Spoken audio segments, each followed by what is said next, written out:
Ryan Jarrell here for All Access MMA, and my next guest will face Gustavo Lopez March the 20th at UFC Vegas 22, and of course is Adrian Yanez. Adrian, how are you? Man, I'm doing great, man. I'm just ready to be in Vegas already, ready to get fight week going. Yeah, life is good. You picked up a big win in your last time out, your UFC debut. Tell me about that, man. You know, huge win, debut. How did you feel afterwards? Man, I felt ecstatic because that was like a big moment for me. You know, the Contender Series win was good, but the debut is better because, man, I got to go out there and actually like really be a UFC fighter. You know, I can get the contract on the Contender Series all day, you know, but you're really not in the big show until you actually step into the cage. So it was really cool to get the win and do it in a big statement type of fashion. But at the same time, you know, I can't really sit down and feel comfortable with my win because, man, I got another list. I got another list of people that I got to go up there and fight. You know, I got to keep my spot, and I want to sit here and show that I'm here to stay for a very long time. So that fight, you know, it set me on a good stride. But you know, I'm looking for another one in March 20th. Yeah, no doubt about it. Now, the last time that we actually spoke was right after your Contender Series win. Explain the difference, like in nerves and just how amped up you may have been to walk out and fight a Contender Series versus your actual debut. And it was weird to walk out my Contender Series just because like there was no music, no nothing, like there was no type of like, how can I say it? There was no like production as in like the music. You didn't get your name like called out by Bruce Buffer or anything. So in the back, all you just hear is just, you know, just get ready. And I'm just like, okay, start wrapping up, start doing this and that. But like, and then like walking out, like that was the first time I've ever seen like the intro to whenever I'm gonna fight. You know, right before I was gonna walk out to fight Brady, I see his intro going in, and they're like talking about him on the Contender Series on the screen, and I'm just sitting there just waiting for my turn to go. So it was pretty cool. But honestly, for me, walking out in the Contender Series was really calming. And then walking out in my UFC debut, that one was a little bit more of like not calming, but more exciting for me. It was like I was trying to play off of this nerve of like trying to be fake mad, trying to do that, trying to put on a game face on. But man, I couldn't hide my emotions, man. I was happy to be there. It was like walking to the cage, hearing my music, just knowing that I deserved to be there, you know, it was like really like exciting for me, and I was just ready to go. So as soon as I stepped into that cage, man, it was just game on for both of those fights. But I was just a little bit more happier for my debut. So head kick win in the very first round over Daniel or Victor Rodriguez. What was the game plan heading into that one, man? And did the finish end up being what you pretty much thought it would be? Man, it was the game plan pretty much switched from like one guy to another guy. Like I was gonna be fighting a 5'10" southpaw, and I ended up fighting a 5'5", you know, orthodox fighter, who's a striker, and I was looking for a guy who was gonna strike but also wrestle. So I just had to resort back to what I was really good at. You know, I just had to be patient, and pretty much like it all just kind of played out the way I wanted it to. I was even telling my training partner like all week, I was like, that head kick's gonna be there. I just gotta wait for the right moment. It's gonna be there, and when it's there, you know, I'm gonna finish him.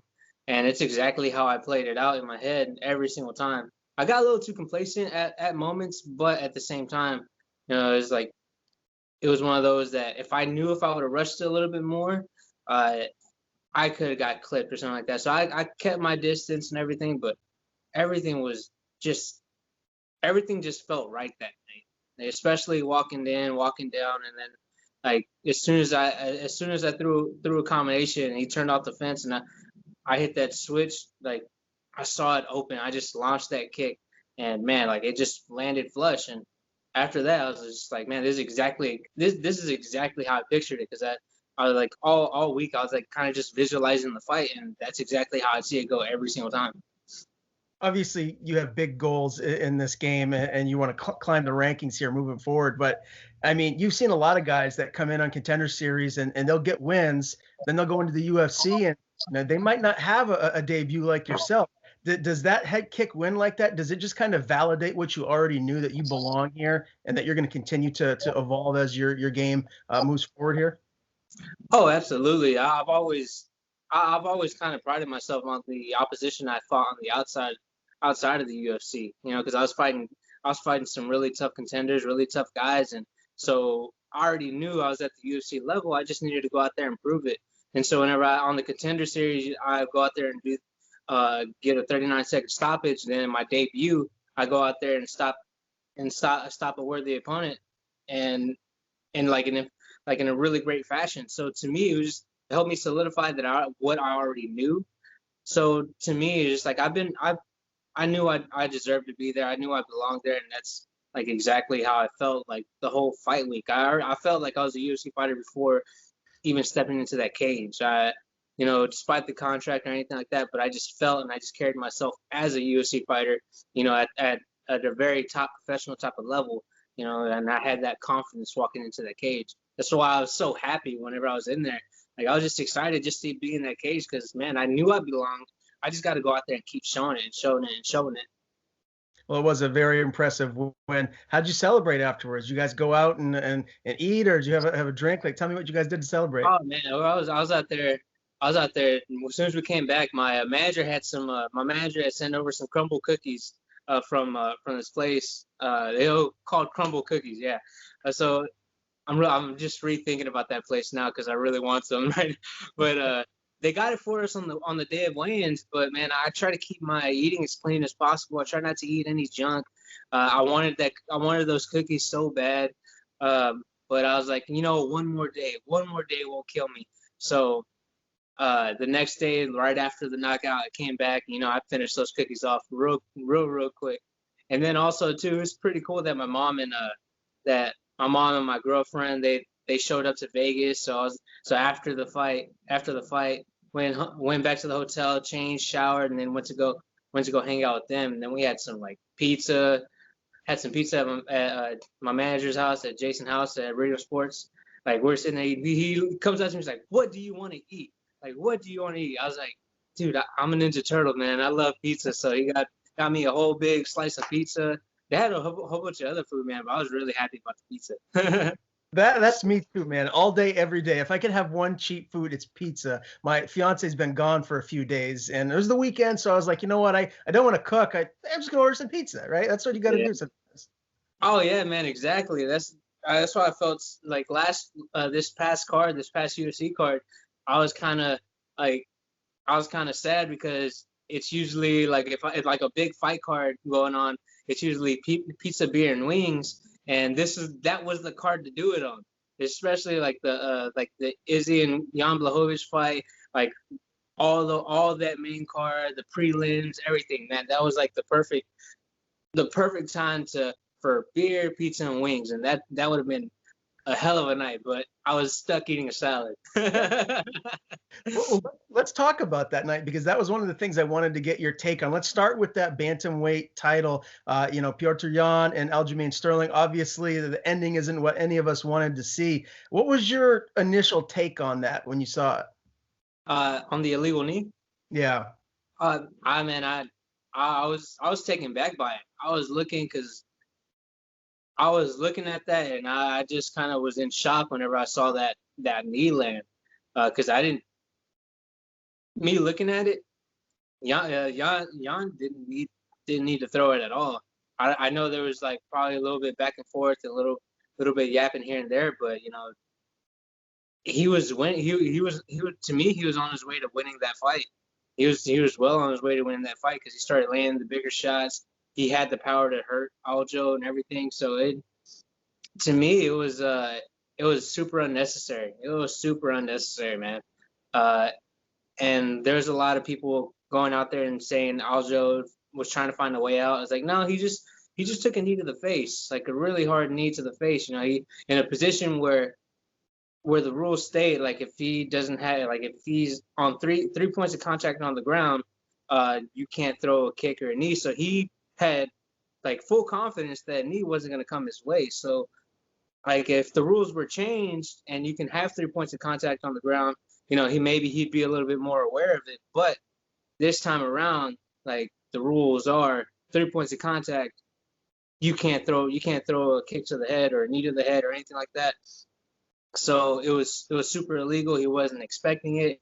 He gets kneed flush, and for him to go out like that, it was like, for that fight to end like that, it was to me it was tragic. I wasn't the biggest fan of the ending, just because of how, like, it was like a super illegal shot. My heart goes out to Aljo because I wouldn't want to win a title like that. Me, yeah. I would, like, I do exactly what he did. As soon as I get the belt, I throw it on the ground because I don't feel like I earned it. I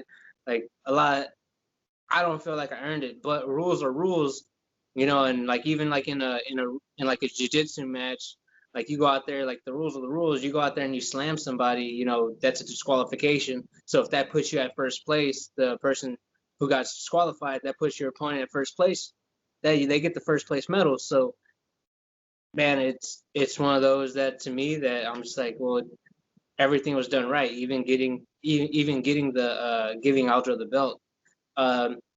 Peter Yan didn't need it. He didn't need that. He could have just kept it with the hands at that moment. But man, it just sucks the way it ended. It really sucks because Aljo came out strong, but then Peter Yan started taking over, and I think it would have been an and still at the end of the day. I would, like, at the beginning of, like, for the past couple weeks, past couple months, I had Aljo winning slight. Like, I was telling everybody that Aljo was going to take him, but after seeing this fight, I kind of realized, like, oh, Peter Yan's on another level right now. So I'm pretty sure Peter Yan, if they had that rematch, Peter Yan's going to get the belt back. So they just need to make that fight, but until Aljo is medically clear to go. Yeah, I completely agree too. Yan was clearly on his way to winning. You could tell that the tide had changed. One thing I just want to ask you too, because it's crazy saying this, but Petr Yan is the furthest thing from a rookie. He's a champion, right? He's at the best. He's the top of the division right now. And to me, that was a rookie mistake. Like, I couldn't believe it when I saw him throw that knee. I mean, it was so obvious that that's illegal. I mean, is that what was going on in your head too? Like, how could he think that he could do that? Man, honestly, I think it was just a mixture of a lot of things. I know there's that language barrier. There's just a lot of things that go on, and I know they go out. Before the fight, you get personally talked to by one of the referees before you even start warming up, and they go over the rules again. They tell you, like, this is Las Vegas. The new rules aren't implemented. The 3-point contact. You still can't knee to the head. And I know in some states you can, but in Vegas and Texas it's not. So I know those both for sure. In Texas and Nevada, you can't knee to the head on a grounded opponent. But I know there was a language barrier, so I think he was just kind of just like the whole hand thing, like, because I know that they were saying if you play the game, your hand can't be doing, like, touching then lifting up, touching and lifting up. Can't play that game, because they're gonna side on the fighter who threw the knee. But at the same time, I also heard his corner say throw the knee. Like, I heard somebody say that Khabib told DC that his corner said to throw the knee. So I don't know, man. I kind of, because whenever you're in there too, I think if somebody didn't tell him to throw the knee, I don't think he would have thrown it. I think he would have stayed with the punches. But I don't know. It's kind of a mixture of a lot of things. A lot of things that kind of just went wrong. Language barrier, corner saying throw the knee, and then also too, like, he has him in a compromised position where he could have actually, like, instead of throwing that knee, the uppercuts could have been landing. So I don't know. To me, I wasn't a big fan of it. I wasn't a big fan of that knee at all. He's at the top of the level. They should know these things, especially if you're getting talked to before the fight, before you warm up and everything about the rules meeting. So, man, it's a super rookie mistake, and I'm kind of like, I'm a little bit, like, flustered that it happened at the top of the level. Yeah, my jaw was on the ground. I had a buddy over that doesn't really know the MMA game quite as much as myself, and I was explaining to him just how how bad that was. It was just a bad look. Either way, I mean, Aljo's going to be out for a while. That he was concussed pretty badly, and if you could play matchmaker right now, there's a lot of people that want to fight TJ Dillashaw. So would you just match him up with Jan, and maybe the winner faces Aljo when he comes back, and keep these guys fresh? Man, honestly, I know for my sake, I don't want to put TJ Dillashaw on the front running real quick, man. Just because like he's coming back from a two year layoff due to taking steroids, taking that one of the worst steroids you can take. So, man, I kind of think that he should have to rework his way back up to the title, anyways. But if that was a match that the UFC would have put on, Peter Yan versus TJ Dillashaw, I wouldn't mind it. I would watch it, but I feel like TJ Dillashaw would have to do a lot more work. I don't think he should like get a fight and then all of a sudden fight for the title. No, he has to prove himself because he was cheating all along.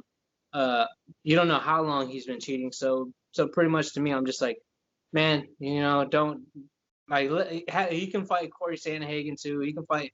There's a list of people who he can fight. So I wouldn't want to give him the top of the guys immediately just because of, man, like I feel like he comes back off from a layoff of being like taking some steroids, and all of a sudden next he's getting gifted if you beat this guy you get a title shot. So I know for me I wouldn't like that at all. But if the UFC makes the matchmaking and tells Peter Yan you want to fight TJ Dillashaw, I'm pretty sure Peter Yan's gonna be like, yeah, I want to knock that guy out. So I wouldn't mind watching that, and I'd be watching that. I'd sit down. As much as I'd be like, I don't like it, I'd sit down and I'd watch it. Yeah, no doubt about it. I mean, I do agree with you. I feel like TJ, with what he did, he should have to work his way back up. But I also look at it from the money aspect of the UFC, and they make a lot of money, and Uncle Dana likes his money, so it'd be interesting to see what he does there. So either way, the bantamweight division is as good as it's ever been. So there's so many great matchups to do moving forward. All right, let's talk about this camp, man. I interviewed, I believe, one of your guys, Mana Martinez, recently. He had a big win. Just tell me how this camp has been for you thus far. Man, it's been really great, man. It's been really, really great. This is like my first time in a very, very long time, like 4 or 5 years. 4 or 5 years where I've actually got to like sit down and dedicate like just strictly to training. So it's been great for me. I know like at the beginning of camp, it was a little bit rough for me because of personal problems and personal reasons that has happened.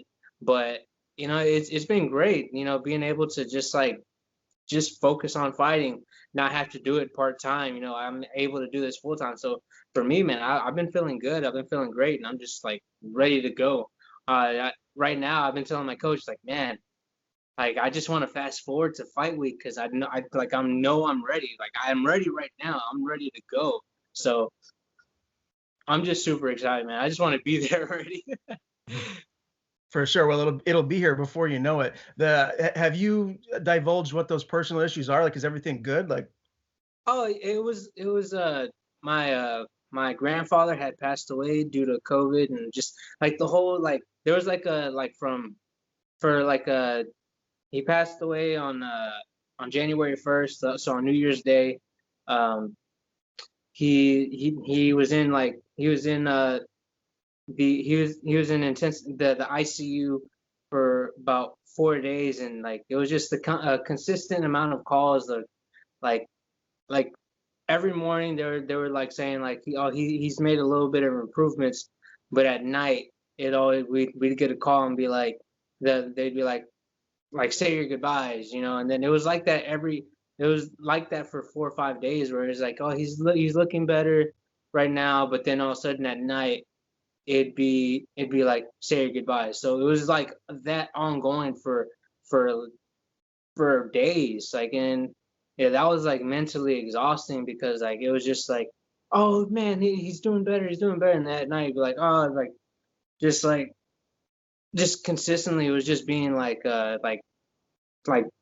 you're in the middle of a tug of war, and you start winning the battle, but then you start really losing the battle. You win the battle, and then you start really losing the battle. So it was kind of hard to deal with that, especially like it was like just like someone just like playing and messing with your emotions, and just seeing like the family go through a hard time, like a really, really hard time, man.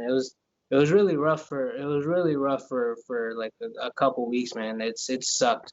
It really sucked. Just like because also like um my mom would like just consistently just like take care of him, like would always be there for him, like took him to all his doctor's appointments. So whenever he was in there, like my mom couldn't go, so like it was hurting me watching my mom go through all this stuff. So it was really like hard. It was really hard at the beginning of camp, like just to even get going, because there was like it was just super hard, man. I like there was that I actually like I was on like Twitter and I was like, man, dude, like this is like one of the most stressful weeks of my life, man. It was super rough, man. It was really rough getting your emotions played with like that.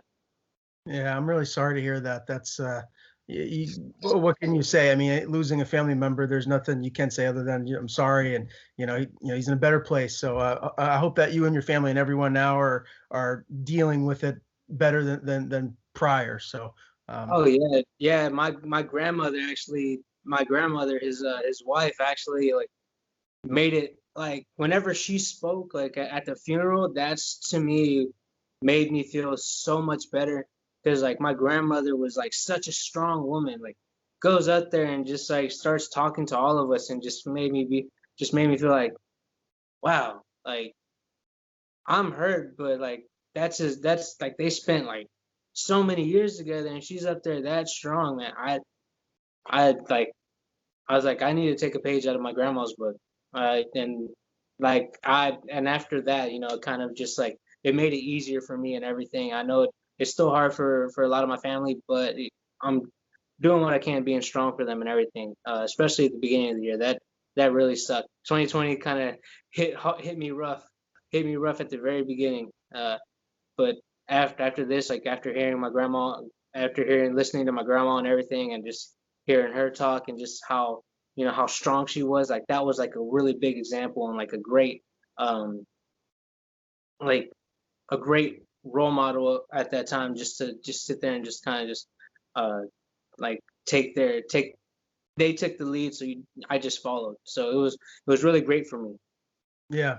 Well, again, I'm very sorry about your loss, and sounds like you guys have a really tight knit, close family. So being there for one another will be huge here moving forward. Now, again, you'll be meeting Gustavo Lopez on March the 20th. So we're less than 2 weeks away now. What's the weight at? How much left do you have to cut? And I have like yesterday I was like 140, like 148 and a half. So this weight cut should be easy. Without any unnecessary factors, like let's just say like a freeze over the night, like another Texas freeze. Uh, so I'm everything's on track, everything's on schedule. I know I talked a little bit of mess on Twitter about all these fighters missing weight like this last time around. So it's helping me keep myself on check and be like, I gotta make weight. So, uh, man, but honestly, man, I'm feeling good. I'm just like I'm just ready to go out there and cut all this weight just to make weight, and so I could go back on Twitter and be like, hey guys, I made weight. So that's my biggest thing, man. I'm ready to go out there and do it, man. It's gonna be a good weight cut, man. I feel it. And I'm like this is like some of the most like healthiest that I've been because I've had cheat meals like uh every once in a while, like, but it wasn't just like a cheat meal, it was like a cheat day, and it was like super bad. But since like this training camp hit, I'm like, all right, this is better for me. I'm eating a lot better, I'm eating a lot leaner and everything. So and I feel so much greater. So I'm just ready. Like I'm ready to go.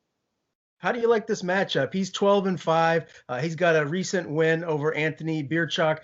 He also lost to Marab Dashvili. No shame in losing to him. That guy's a stud. So how do you like this matchup for yourself? Man, I really love this matchup. I feel like it's a great it's a great fight just for me personally, because that guy's a dog. He's if he's able to handle the shots, like my shots, and able to handle all my punches and kicks and everything, then I'm gonna be in for 3 rounds. So it's one of those tough and gritty fights that I'm gonna have to grit through. If he folds underneath my punches now, then hey, like it's all good. I want another 50K. But I know how gritty he is, man. He fought he fought Jose Alday, and he got dropped a couple times in that fight. Got back up and said, "You still had to deal with me for for another couple rounds." So for me, I look at that and I'm just like, he's gonna be a hard out. It's a really tough out. So for me, looking at this fight, I just know I just got to pitch a perfect game, and I'm ready. Like I'm ready for it. And I see a lot of openings in this fight, and I just feel like stylistically, I feel like it's a perfect fight for me. It's a super perfect fight for me. I know he's gonna want to try to take me down, wrestle and shoot. I had heard somewhere he said that he wanted to drown me and then choke me out, and I'm just like, you're not gonna be able to drown me. You're not gonna be able to make me quit because I've had my jaw broken in a fight before and went all three. So I have no quit in me. So I'm ready to go grit for grit, and if I feel if we do that, I believe I'm gonna knock him out. So to me, it's a great fight. It's gonna be a great coming out party for me because the UFC debut, it's as good as that was. This is a little bit of a tougher fight just because he went 3 rounds with the guy who's in the top 15. So I got a tough fight in front of me, but me looking at skill for skill, I think I dominate in every skill, and I'm just ready to showcase that. So me, man, I'm very confident about this fight, and I'm ready to go. Can't wait to see it, my man. Again, March the 20th, UFC Vegas 22, Adrian Yanez versus Gustavo Lopez. Always a pleasure to talk to you, buddy. Before I do let you go, I want to give you the floor. Plug your social media if there's anyone you want to thank. Floor is yours. I just want to say thank you to HK USA. They supplied me with all my training gear for my training camp. They even made me some custom gloves that I can use for bag work and mitt work and everything. Some of the best gloves that I've ever used. Also, a big shout out to my coach, Saul Solis. If it wasn't for him, I wouldn't be in the position I am today. He helped me change my life. And then also a big shout out to my management team, Original Sports Agency. They've been helping me throughout since this whole COVID stuff. They've been A1 for me. So it's been great riding. It's been great riding with them. So. And then also my social media at Twitter, you can follow me at Yanez MMA. On Instagram, you can follow me at Adrian Yanez 93. On Facebook, you can just add me as a friend, or you can like my page, Adrian Yanez MMA. So hit me up, man. I'm a friendly guy. I don't mind it. So y'all have a good one.